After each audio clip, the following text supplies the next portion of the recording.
তোমাদের সবাইকে স্বাগত জানিয়ে আজও চলে আসলাম এঁচোড় চিংড়ি রেসিপি শেয়ার করার জন্য। আমি কিভাবে এই অনুষ্ঠান বাড়ির মতো এঁচোড় চিংড়ি রেসিপি বাড়িতেই বানিয়ে থাকি সেটাই শেয়ার করব।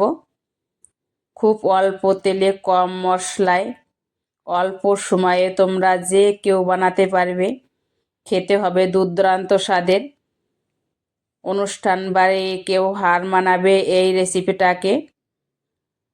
এত কম মশলায় এত স্বাদের হয়, তোমরা একবার ট্রাই না করলে বুঝতে পারবে না। তো এখানে দেখেই বুঝতে পারছো রেসিপিটা ইউনিক হচ্ছে। আমি এসোর জন্য চিংড়ি কেটে নিয়েছিলাম, পরিষ্কার করে নিয়েছি। এখানে কেটে নিয়েছিলাম টমেটো, পেঁয়াজ আর টক দই নিয়েছিলাম। আর অন্য কোনো আমার মশলা লাগছে না, কোনো ফুড কালারও লাগছে না। তো এখানে আমি এঁচোড়টা করার জন্য যে কাজু বাদাম নিয়েছিলাম, চাল মগজ আর পোস্ত পেস্ট করে নেব। তোমরা চাইলে শিলনোড়ায়ও করতে পারো। মিহি পেস্ট করে নিলাম। এখানে আমি আর ফেটিয়ে নেব টক দই। কখন কোন মশলাটা আমি দিচ্ছি ভিডিওটা স্কিপ না করে পুরো ভিডিওটা দেখতে থাকো। লবণ হলুদ মাখিয়ে নেব আমি চিংড়িতে।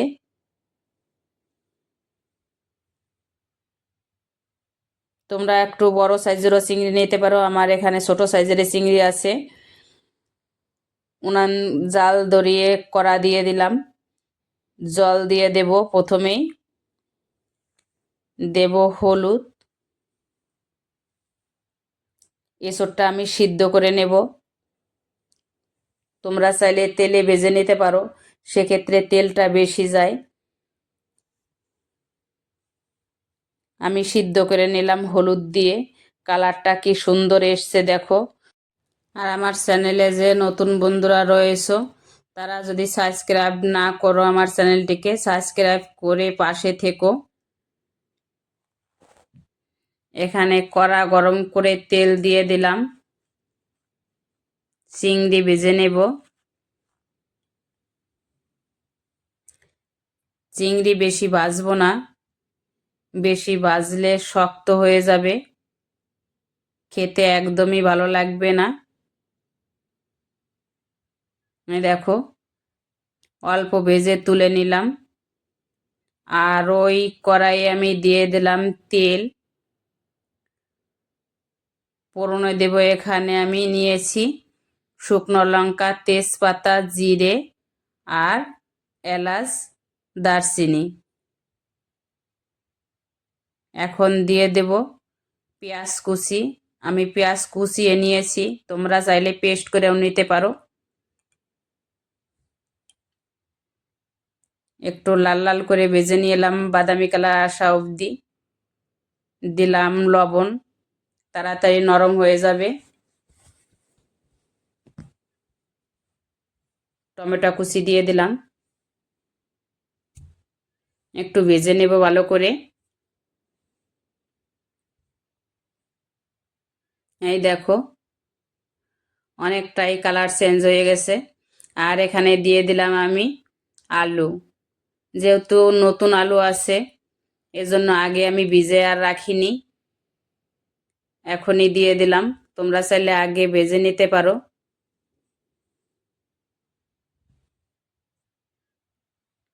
পরে দিছি বলে স্বাদের কিন্তু কোনো খামতি থাকবে না। দেখো কত সুন্দর আমার লাল লাল ভাজা হয়েছে এর সাথেই। আর এখানে নিয়েছিলাম জিরে বেটে আর কাঁচা লঙ্কা, আদার গুঁড়ি দিয়ে দিলাম। অল্প জল যাতে মশলাটা না পুড়ে যায়। হলুদ দেব,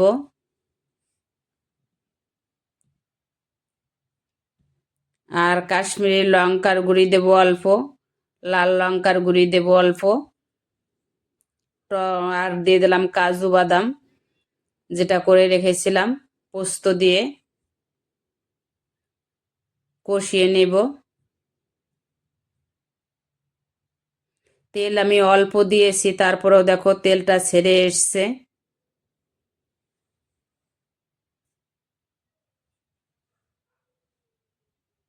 এখন দিয়ে দেব আমি এই সিদ্ধ করে রেখেছিলাম এসর, এসর দিয়ে দেব, কষিয়ে নেব যতক্ষণ এই কালারটা চেঞ্জ না হচ্ছে ততক্ষণ অবধি কষিয়ে নেব আমি। যেহেতু এখানে আমি ভেজে নিইনি তেলের উপরে।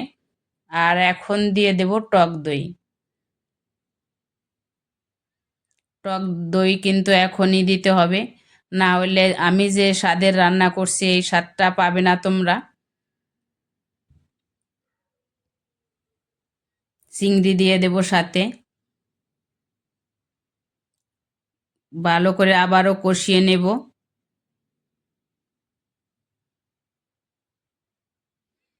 দেখো কালারটা চেঞ্জ হয়ে এসছে।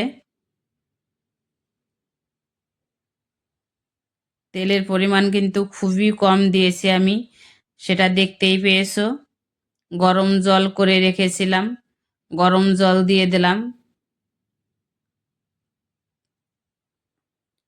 ফুটে উঠেছে। দেখো কালারটা কত সুন্দর এসছে। আমার একটা এঁচড়ও কিন্তু ভেঙে যাবে না, গোটা গোটাই থাকবে, আবার নরমও হয়ে যাবে। নামানোর আগে দিয়ে দিলাম পরিমাণ মতো চিনি।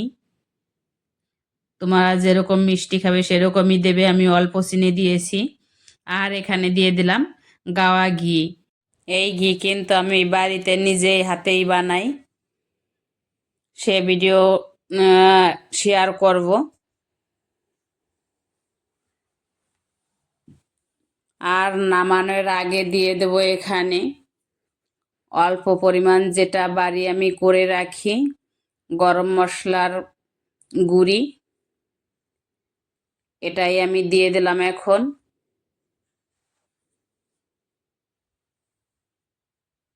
এখন হয়ে এসছে প্রায়, দেখো এই যে। যদি ভিডিওটি ভালো লেগে থাকে লাইক কমেন্ট শেয়ার করো। নামানোর আগে অল্প দিয়ে দেব এখানে কাঁচা লঙ্কা চিরা।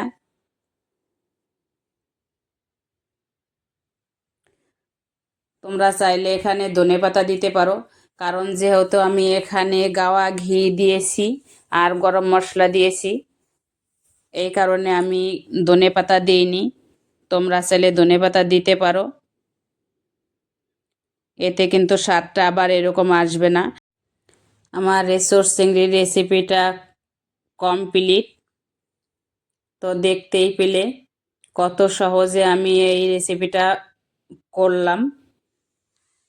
একবার ট্রাই করে জানিও, কে কোথার থেকে দেখছো সেটা একটু প্লিজ বলে দিও।